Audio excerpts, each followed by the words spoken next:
Hello and welcome to yet another video segment from Rival Kingdoms. Today we're going to be going over the Castle City Dungeon Prison System. If you look on the map here, you'll see that we are located in Castle City Kingdom at the Colosseum. Here on Rival Kingdoms we have a fairly advanced prison system that we added a lot of extra features to just for fun, that we actually use in game to punish and jail bad players. And we usually use the essentials commands to jail players, which will teleport them into a jail cell and remove all permissions and commands from them until their sentence is served out. Now we also have a manual deposit that doesn't require any plugins or commands to deposit people into the prison. So although we can use the essential commands to quickly and effectively jail people, we also have a fun method of depositing prisoners into the cell. If we just want to have a bit of fun and role play a little bit, we can deposit them manually through the prison slave entrance here. Now if you walk over these plates, we'll open up this gate, and when you walk through, it closes behind you. This is what is known as a man trap in prison terminology. So we just walk to the other side of the Colosseum here. This is a dueling Colosseum where we pit slaves together to fight to the death. So you come to this door here and you await the jail operator to open it for you. Okay, so this is the prison entrance deposit room. So when you first come in here, you can deposit your items into this chest here, because you're not allowed to bring any items into the jail with you. That's ridiculous, right? Can't smuggle stuff in. So once you're cleared of items, you send this off, and then you wait here for a cart to arrive. Now the prison operator, he hangs out up here in the control room. This is the control board, which sends the prisoners to individual cells. And as you can see from here, I can see them, but they can't see me, because with our texture pack, the paintings act as like a two-way mirror or window. Okay, so now we're going to deposit some prisoners. Let's let them into the door room here. So they pile in. Once they're all in, we will close the door behind them, effectively trapping them in here. And then we will send them a cart.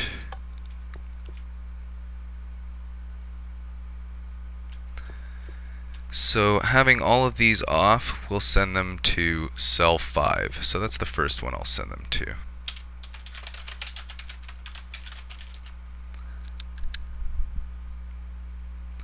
Alright, now that Hexacore is in the cart, we will flick this lever and it sends him off. As you can see, it's not possible to escape through the track route because of this toggle system I've set up. Alright, so that's one prisoner sent off. Let's send another cart. We're going to send this guy to cell 2. Off he goes.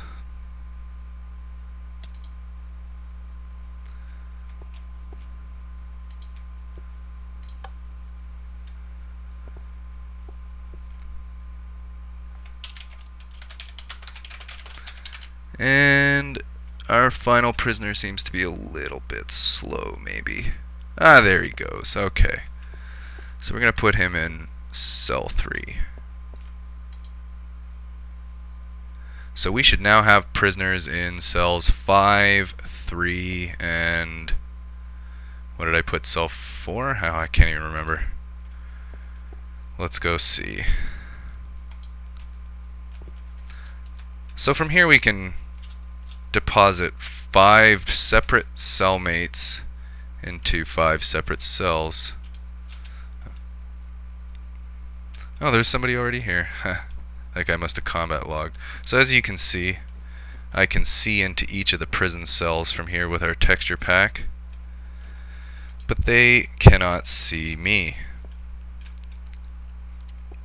So what happened was, when they were deposited with the rail carts, they come through this rail system here, and there's a junction here, and that control panel that I showed you earlier switches these tracks, determining which cell they will be sent to. So once they get to the end of the track, the cart falls down here, and then they have no choice but to get out, and as soon as they get out, it will send the cart to a reset track. Okay, so let's go up to the cell block control room, and we'll just explain a little bit of this now. So here we can open up all of the doors at once. Right now they're not opening because the lockdown lever is on, but once I flip this up, they all open at once, and they all close at once. See, one of my prisoners took that opportunity to get out. Now you'll notice that there are levers next to each of the doors on the cell level.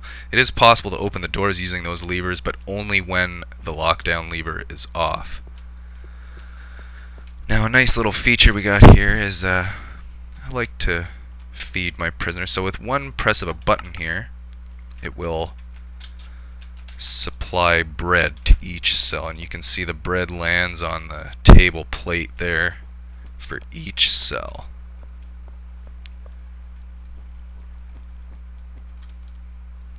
We have a prison guard NPC who patrols up and down the hallways, and if you're close to the cell bars, he will have a piece of dialogue every time he patrols by.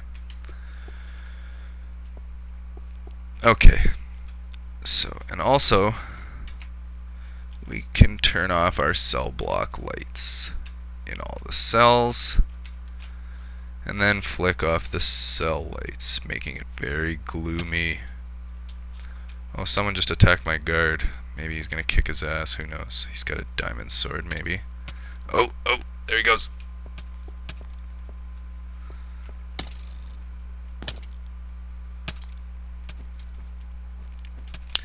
Hexacore has been very bad. It's time to send him to our electric chair.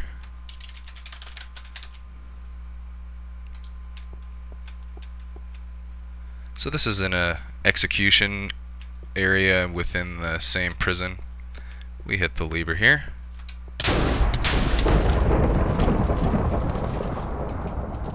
And as the prison guard warned, any resistance will be met with deadly force.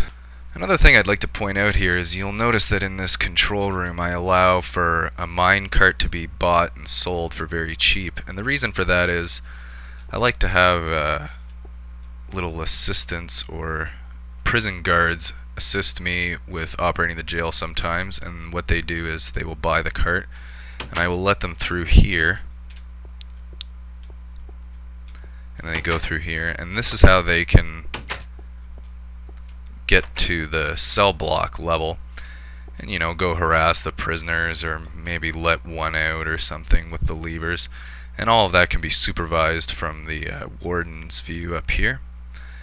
And to ensure that this is a secure entrance, I put in a security card access here. So this is a one-way door that we just came through. There's no way back in without our security card.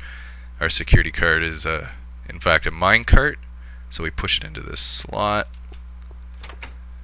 and it opens the door for us. So then we just collect our current, because we don't want to leave our key card around, do we? And then we just close the door behind us. And then we come up here and hopefully we get let in.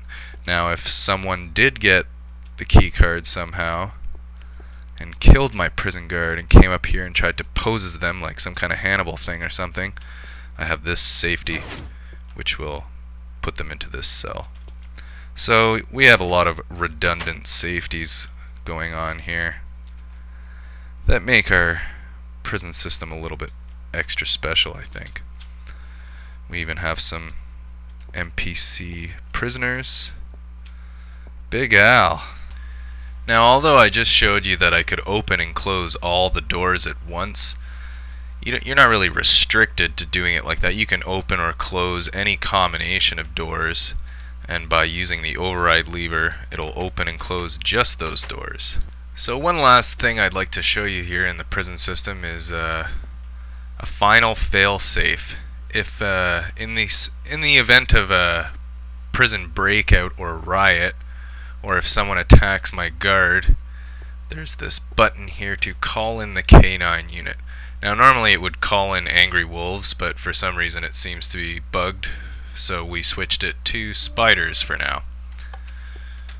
So when you press the button, spiders come flooding out into the hallway, attacking whoever so happens to be there. Here's one of our other execution chambers. We will send a prisoner into this room, and we can torture them by burning them. Here is another execution device. It is the death still. What it will do is flood the chamber with water, drowning the victim. Once they're dead, we can drain it and hit this clean button, which will remove the floor, and any items that the player had will drain into a channel, which you can then retrieve right here. All the items will just plop out right here. So we can effectively have justice and give back someone their items that were maybe killed by a hacker or something like that. Well, on behalf of Rival Kingdoms, I hope you enjoyed this video tour of the Castle City Prison.